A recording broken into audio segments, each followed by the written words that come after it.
దేవునికి స్తోత్రము. అనుదిన దేవుని వాక్య ధ్యానమునక ఈరోజు 2025 సంవత్సరము మే నెల 30వ తారీఖు. ఈరోజు ధ్యాన వాక్యము పరిశుద్ధ గ్రంథము నుండి కొరింథీయులకు రాసిన మొదటి పత్రిక, అపొస్తలుడైన పౌలు గారు కొరింథీయులకు రాసిన మొదటి పత్రిక 2వ అధ్యాయము 4వ వచనాన్ని మనం ఈరోజు ధ్యానించుకుందాము.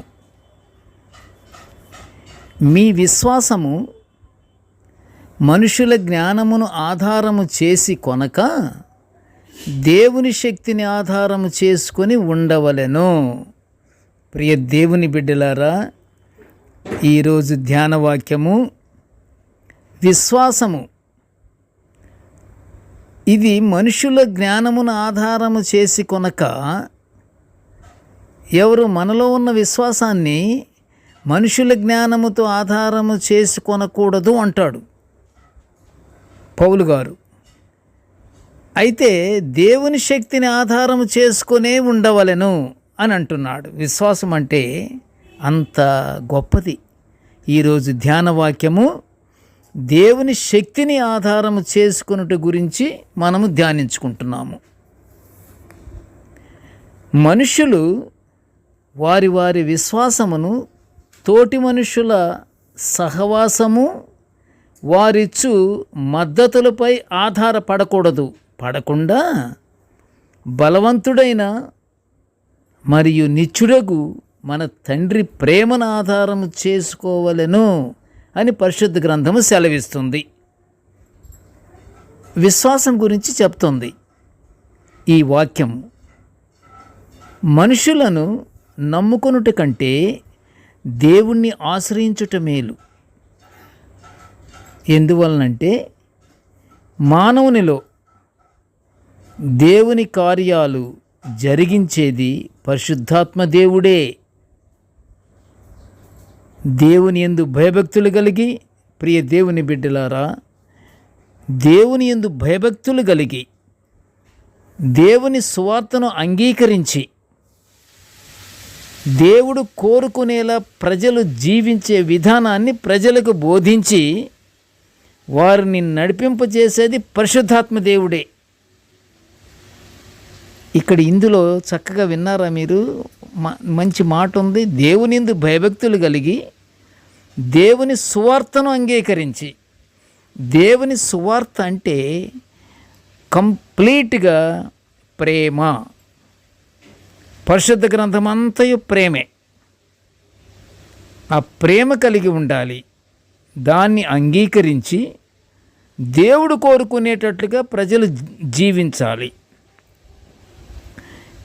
ఈ విషయాన్ని పరిశుద్ధాత్ముడు మనకి బోధించినట్లుగా మనకి పరిశుద్ధ గ్రంథం సెలవిస్తుంది. పరిశుద్ధాత్మ దేవుని ప్రజలకు వరాలను ఇస్తుంటాడని కూడా పౌలు గారు అనేక సంఘాలతో బోధించిన విషయము మనకి అన్ని స్వార్థలలో కనిపిస్తుంటుంది.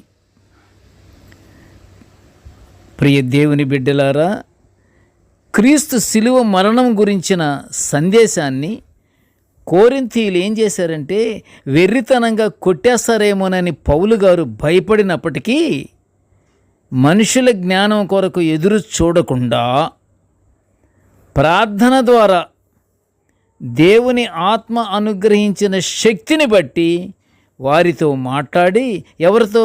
కొరింథీయులతో, కొరింథీ సంఘస్థులతో వారితో మాట్లాడి ప్రార్థన ద్వారా మాట్లాడాడు.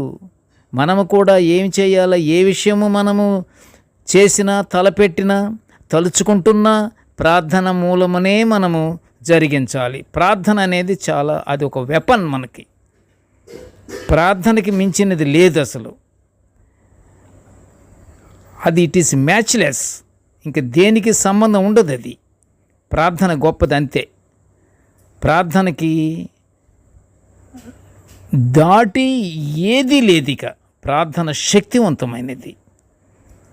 హృదయపూర్తిగా విశ్వసించి, హృదయపూర్తిగా దేవుని యందు భయభక్తులు కలిగి, హృదయపూర్తిగా నమ్మి ఇది జరుగుతుంది నాకు అని నమ్మి ప్రార్థన మనము చేస్తే తప్పకుండా దేవుడు మన ప్రార్థన ఆలకించి మనకు సహాయం మనకు చేస్తాడు. అయితే దేవుని ఆత్మ అనుగ్రహించిన శక్తిని బట్టి వారితో మాట్లాడాడు పౌలు గారు.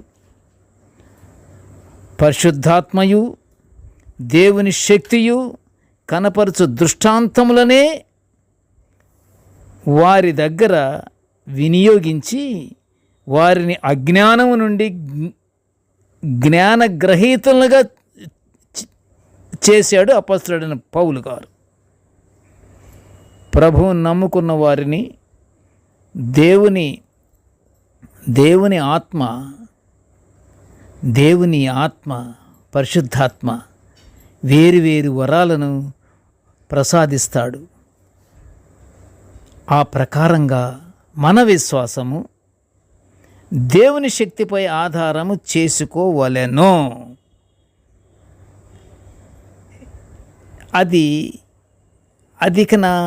అది విస్మరించకూడదు. ఇకన ఆ మాటని మన విశ్వాసము దేవుని శక్తిపైనే ఉండాలి. ఆయన దేవుని శక్తిని మనము ఆధారము చేసుకోవాలి. అప్పుడు మన విశ్వాసము ఫుల్ఫిల్ అవుతుంది. అంతేకాదు ప్రియ దేవుని బిడ్డలారా, దేవుని వాక్యాలు కూడా పరిశుద్ధాత్మ వలన ప్రేరేపింపబడిన వారై పరిశుద్ధ గ్రంథమందలి అన్ని వాక్యాలు కూడా పరిశుద్ధాత్మ వలనే ప్రేరేపింపబడిన వారై అంటే ఇన్స్పైర్ అయ్యి దేవుని మూలముగా పలికినారని పేతురు రాసిన 2వ పత్రిక ఒకసారి మీరు చూడండి. 1వ అధ్యాయం 20వ వచనములో మనకి తెలియబడుతుంది. అందులో ప్రేరేపింపబడి ప్రతి వాక్యము వ్రాయబడి ఉన్నది. అది పరిశుద్ధాత్మ వలన ప్రేరేపింపబడిన వారై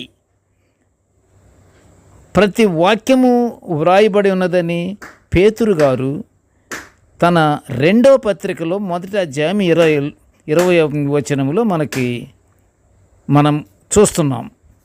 గనుక మనము పరిశుద్ధాత్మ దేవుణ్ణి ఆధారము చేసుకొని విశ్వాసముతో నిత్యుడగు తండ్రికి ప్రార్థనలు మనము చేసుకుంటూ దేవుని ఆశీర్వాదము పొందుకుందాము. పరిశుద్ధాత్మ దేవుడు మనకి చాలా ప్రియమైన వాడు. ప్రతిది కూడా పరిశుద్ధాత్మ ద్వారానే మనకి జరుగుతుంది. ఎందువలనంటే పరిశుద్ధాత్మ దేవుడు శక్తిమంతుడు. పరిశుద్ధ గ్రంథంలో లూకా సువార్తికుడు చక్కగా ఒక మాట రాస్తున్నాడు. 12వ అధ్యాయము 10వ వచనములో చూడండి ఒకసారి. 12వ అధ్యాయము 10వ వచనములో మనిషి కుమారుని మీద వ్యతిరేకముగా ఒక మాట పలుకువానికి పాపక్షమాపణ కలుగును గాని, జాగ్రత్తగా వినండి ప్రియ దేవుని బిడ్డలారా, మనిషి కుమారుని మీద అంటే యేసయ్య మీద, యేసు ప్రభు వారి మీద వ్యతిరేకంగా ఒక మాట పలుకువానికి కనీసం పాపక్షమాపణైనా కలుగును కానీ పరిశుద్ధాత్మను దూషించువానికి క్షమాపణ లేదు. ఇది ప్రియ దేవుని బిడ్డలారా, పరిశుద్ధాత్మ అంటే అంత గొప్ప శక్తిమంతుడు. పరిశుద్ధాత్మ దేవుని ద్వారానే మనం అన్నీ పొందుకుంటున్నాము. సకల కార్యములు మనకి పరిశుద్ధాత్మ దేవుని ద్వారానే మనకి జరుగుతున్నాయి. ప్రియ దేవుని బిడ్డలారా, ఒక్క విషయం గుర్తుంచుకోండి, పరిశుద్ధాత్మ శక్తివంతమైనది. అలాగే విశ్వాసము కలిగి మనం దేవుని శక్తిని మనము ఆధారపడాలి కానీ మనుషుల జ్ఞానాన్ని ఆధారపడకూడదు. విశ్వాసం అంటే సామాన్యమైనది కాదు. అది విశ్వాసము పరలోక రాజ్యానికి ఒక రాజమార్గము. విశ్వాసము అంత గొప్పది. విశ్వాసం అంటే ఏకంగా పరలోకానికి మార్గమటది విశ్వాసము. గనుక మనము ప్రేమ గలవారమై విశ్వాసాన్ని కలిగి పరిశుద్ధాత్మ దేవుని సహాయముతో మన జీవితాలను మనము ఆనందముతో దేవుని మహిమపరుచుకుందాము.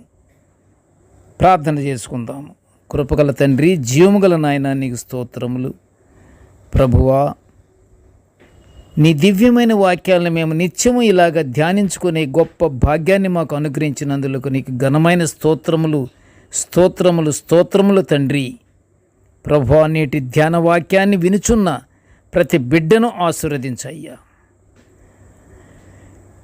పరిశుద్ధాత్మ దేవుని సహాయము పొందుకొని ప్రతి మానవుడు తల వారి వారి మనుగడలను ప్రభువుకి ఇష్టప్రకారంగా ప్రభువుని మహిమపరుచుకునే విధంగా జీవించే భాగ్యాన్ని మా అందరికీ అనుగ్రహించమని ఈ మనవులన్నీ యేసయ్య పుణ్యనామమున వినయముగా వేడుకొనుచుంటున్నాము తండ్రి. ఆమెన్. దేవుడు మనల్నందరినీ బహుగా దీవించుగాక. ఆమెన్.